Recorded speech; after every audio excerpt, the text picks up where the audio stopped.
bem-vindo ao canal de Estudante do Áudio. Para aqueles que estão aqui pela primeira vez, o meu nome é Jorge Esteves, produtor musical e estudante de áudio há 34 anos, e a finalidade desse canal é compartilhar a experiência que eu tive e tenho com áudio com todos aqueles que estudam ou trabalham na produção musical. E como não é novidade, esse canal ele é dirigido por você, e sendo assim, o estudo de hoje é a pedido que muito tem me perguntado: Jorge, por que a minhas master fica com som difuso? Ela é diferente das outras, assim, porque os instrumentos ficam assim tão diferenciado, tão difuso. Então hoje nós vamos falar sobre o pré-delay e difusão, que é a chave da cola da masterização. Mas antes de iniciarmos, eu quero deixar registrado aqui os meus sinceros agradecimentos a toda essa família do áudio que tem me prestigiado com seus incentivos e prova de amizade. Isso seja através dos e-mails, seja através dos comentários aí embaixo, ou deixando aquele seu joinha que demonstra que eu estou no caminho certo dos estudos aqui do canal. A toda a minha família do áudio, o meu sincero muito obrigado. E se você ainda não faz parte dessa família, se inscreva para que assim junto possamos desvendar esse maravilhoso mundo das produções musicais. Dito isso, vamos ao tema de hoje. Constantemente nós vemos na internet, nós vemos na televisão, nos jornais, os saudosistas musicais sempre lembrando a nova geração, né,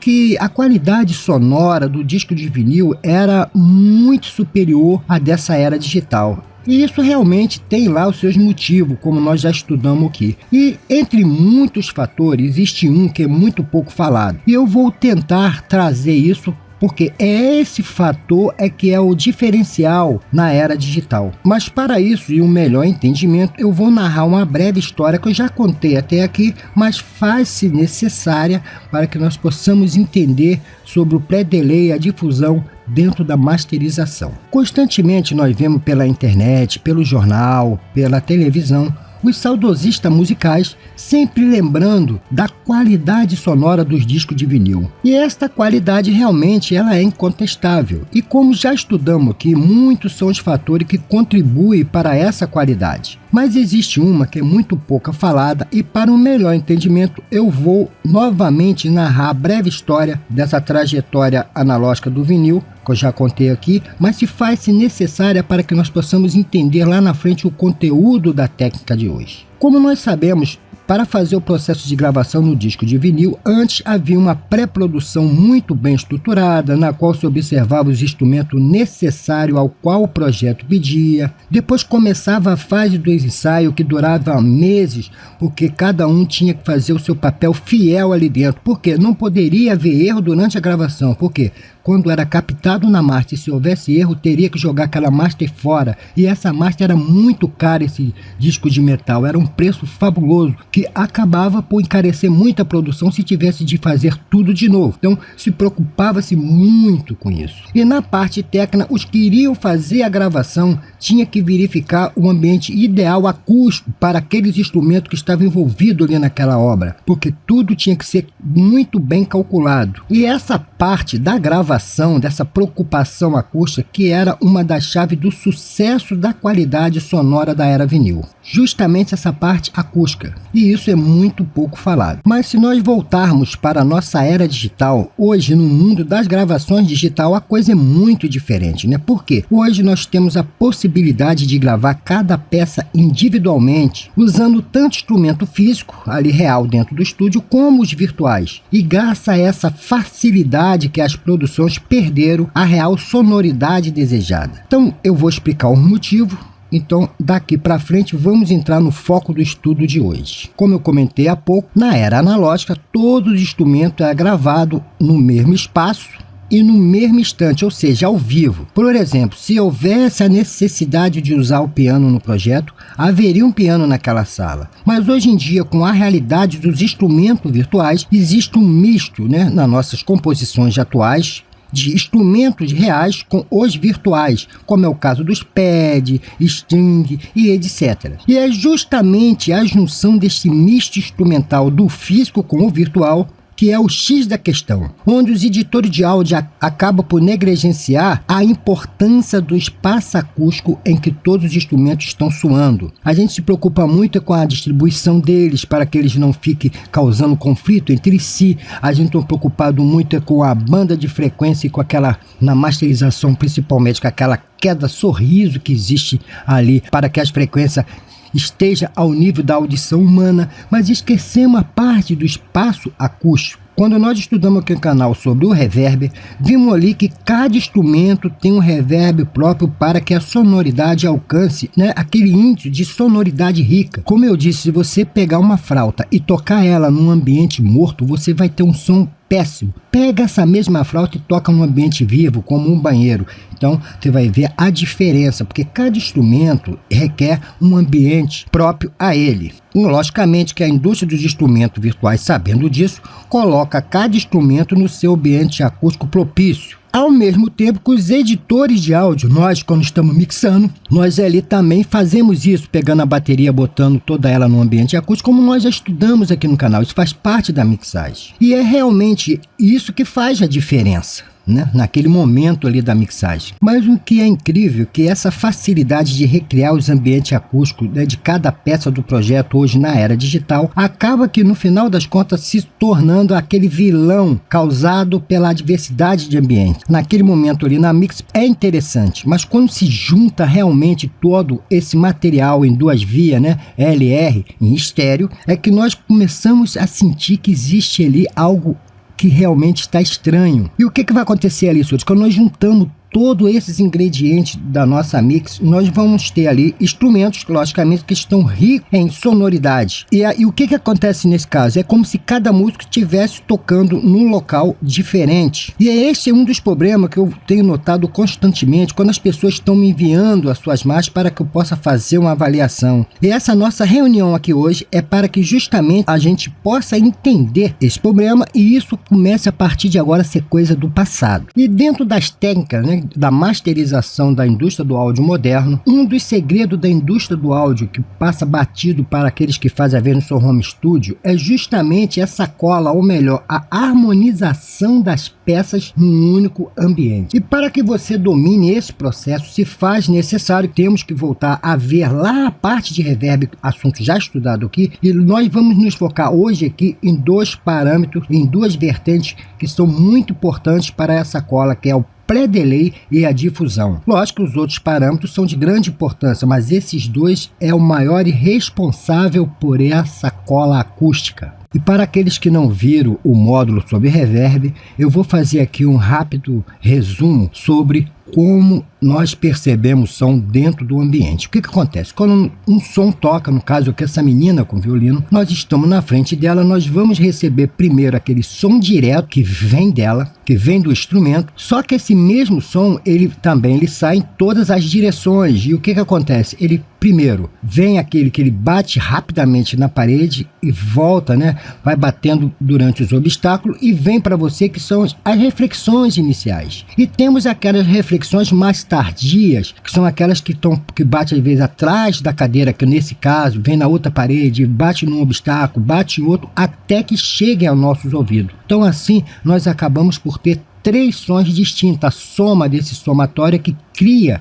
esse ambiente acústico que o nosso ouvido sabe detectar a profundidade, a distância quando nós estamos ouvindo qualquer som. Se você ouvir um som de um copo caindo numa caverna, você mesmo com o olho fechado, você já sabe distinguir, porque o nosso cérebro aprendeu esse mecanismo desse processo, dessa soma de ecos, né, de reverberação batendo nos obstáculos e chegando até o nosso ouvido. Dito isso, então, vamos entender a parte que nos interessa, que é a parte da nossa cola dentro da masterização. Mas deixando a profundidade que o reverb possui de lado, vamos nos focar nos dois parâmetros que eu falei, que são responsáveis pela cola. Mas antes eu quero deixar registrado que para uma melhor compreensão didática e prática, eu vou usar aqui no meu caso o sonar platino. Mas você, logicamente, que vai usar a DAW de sua preferência, seja o Pro Tools, Nuendo, Cubase, Studio One, SoundForge, porque os procedimentos que eu vou usar aqui, logicamente, que é comum a todas as DAW. Como eu falei há pouco, quando um som ele é disparado, o ouvinte ele ouve o som direto e logo após vem as primeiras, que é essas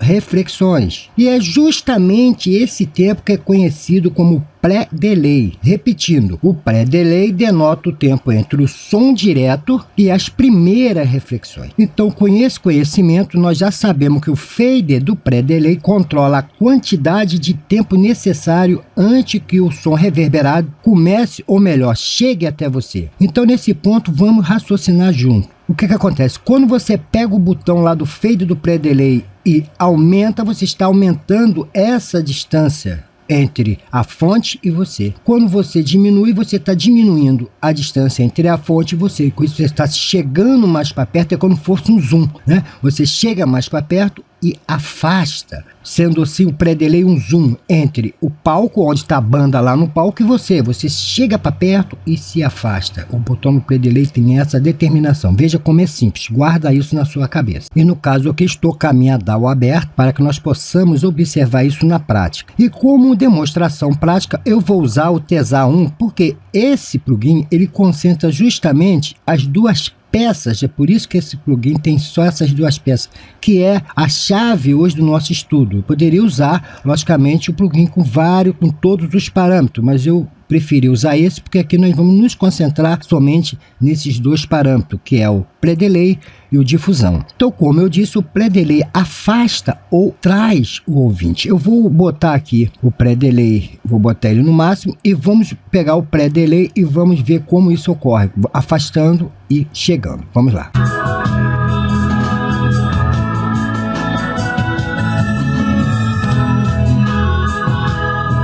Como nós podemos ver aqui, o que está ocorrendo aqui? Conforme eu subo, eu vou me afastando. Então, como isso vai acontecendo, a gente está se afastando, logicamente que às vezes nós estamos num local e nós estamos saindo desse local. Então, nós temos obstáculos internos, externos, até chegar, começa já a criar não a reverberação, mas um eco. A reverberação da reverberação. Bom, entendido isso, vamos seguir em frente. Então, mais uma vez, reprisando, você denota uma coisa, que quando você ajusta esse parâmetro, você causa uma mudança no tamanho percebido dessa sala ou desse quarto, ou seja, quanto mais tempo leva a reverberação para chegar até você, maior logicamente que é a sala. Se a reverberação chega logo, essa sala é pequena e com pré-delay nós determinamos isso. E um outro detalhe muito importante é que você pode notar que quanto maior é a distância, o comportamento dos instrumentos de ataque muda. Conforme você vai para mais longe, o ataque dos instrumentos fica atenuado, criando assim uma reverberação. Em vez de ser um ataque só único, pá, ele começa a diminuir esse ataque. Vamos ver isso, ó.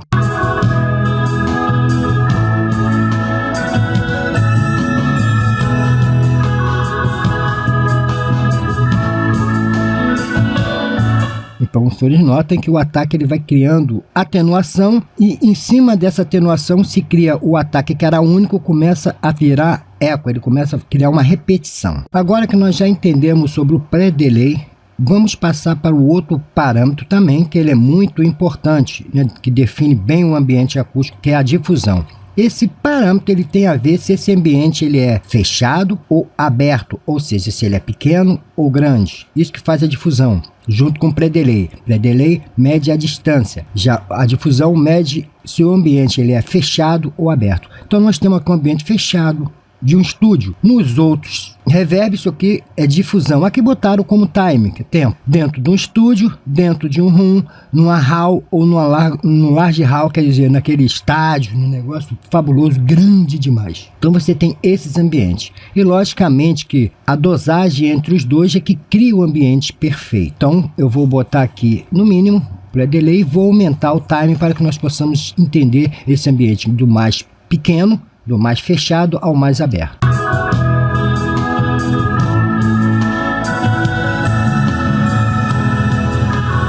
Você se sente num ambiente gigante, aquela coisa, a sua mente vai para um lugar totalmente muito grande quando está lá no largo hall e num lugar pequeno quando está no estúdio. Então, é essa configuração entre os dois que nós vamos ver mais para frente é que faz a coisa funcionar. O colo aqui, ele faz o papel praticamente de um equalizador, né? Normalmente eu prefiro, aqui eu estou dando a demonstração nesse plugin porque ele tem justamente os parâmetros que me interessa aqui para a nossa aula. Mas o colo aqui, ele faz o papel justamente disso. Ele faz o quê? O colo é o seguinte: se esse ambiente é um ambiente dark, é aquele ambiente totalmente que capta, né, bem muitas paredes assim de esquina, dando mais reforço dos graves, ou se lá tem atenuadores, ele é neutro, ou se ele tem atenuadores dos graves, porque como nós sabemos, as frequências graves tendem a embolar, porque ela é lenta dentro da reverberação. Um assunto já dito aqui, não vamos voltar, senão esse estudo já está grande demais, vai ficar extenso. Então é para isso que serve esse colo aqui, que faz o papel nos outros reverb de EQ. Aqui já tem um EQ fixo, ou ele é brilhante, para evitar que o grave sobressaia muito, ou ele é dark, ou ele é neutro. Eu vou botar aqui no brilhante e vamos ver, ó.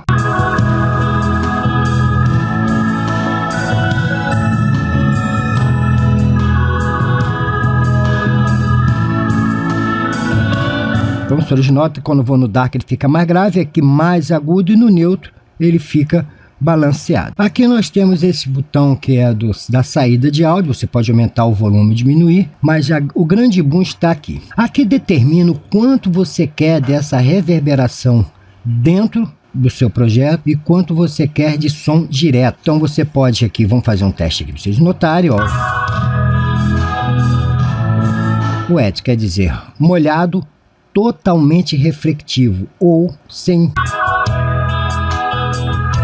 mais o som direto. É como se você estivesse num lugar que você recebesse somente com dry, né? Quer dizer seco, somente o som direto. Então o que nós vamos denotar aqui? Nós vamos começar toda a configuração de cola. E uma coisa importante, senhores, se é cola, porque nós temos já vários reverbs, já temos reverberação de vários ambientes que veio lá da Mix, né, com reverb para bateria, um reverb maior para uma caixa, um reverb para um string, um reverb para um piano. Então nós vamos juntar tudo. Então nós vamos fazer o seguinte, nós vamos botar ele num ambiente room, que é como se fosse um clube. O pré-delay nós vamos botar, vamos aumentar aqui o máximo e vamos regular essa parte.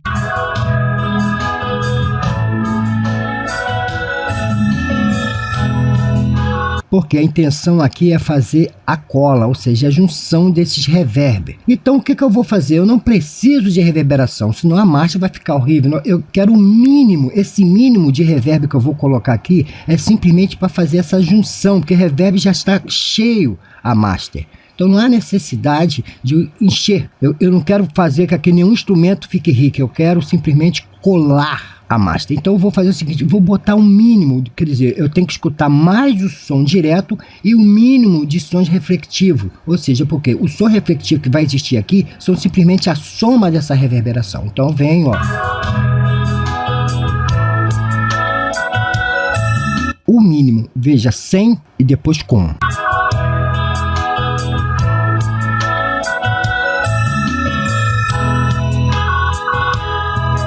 Então, nunca esqueça, você jamais pode encher de reverb na parte de masterização, porque ali já existe várias reverberações. Você está apenas juntando através de um reverb, você está agregando os outros reverb. Então, a função aqui é simplesmente fazer a cola de todos os instrumentos que estão em diversos ambientes num só local. Assim, a quantidade de reverberação é mínima, é mínima, é mínima. Não esqueça, senão vai falar que eu falei besteira. Creio que não seja necessário eu continuar falando que esse estudo hoje foi muito extenso, mas com base no que nós já vimos aqui, creio que não há necessidade de falar mais. Sendo assim, eu desejo a essa família do áudio boas produções, um forte abraço a todos vocês que têm sempre me prestigiado e até o nosso próximo encontro, querendo o nosso bom Deus.